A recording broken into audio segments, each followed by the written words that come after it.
光亮创客，创意飞扬。大家好，我是车车老师。根据教学经验，孩子们的学习状况超乎想象的好，手作的速度也变快，专心度也提高，自我作品的创意和完成度也很好，可以提升耐心和专注度，有实际制作的成就感，增加对木料的了解和重视环境保育，认识机具操作的方法和机电的原理，激发感官潜能，减少对 3C 产品的单项依赖。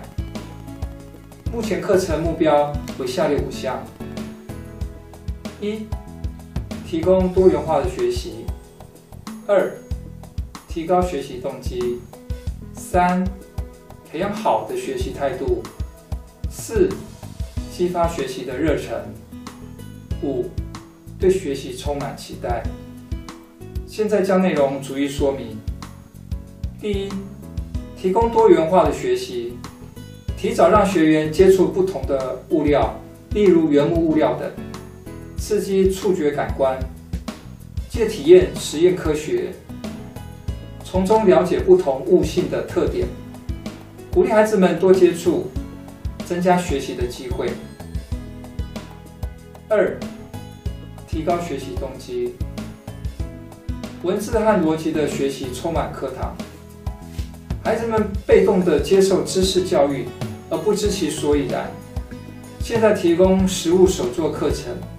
孩子们将所学的技能实际运用在作品上面，立即感受到学习的效果和成就，激发学习的动力。第三，培养好的学习态度。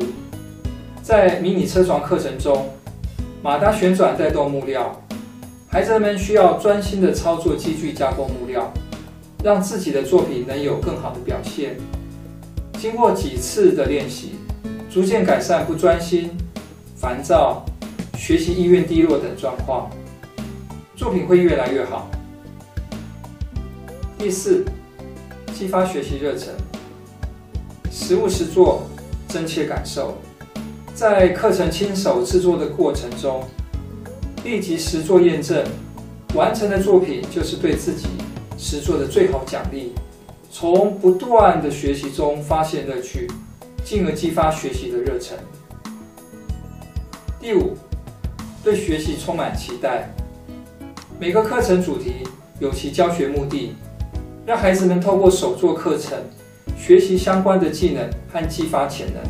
将自己潜在的能力和情感表达出来，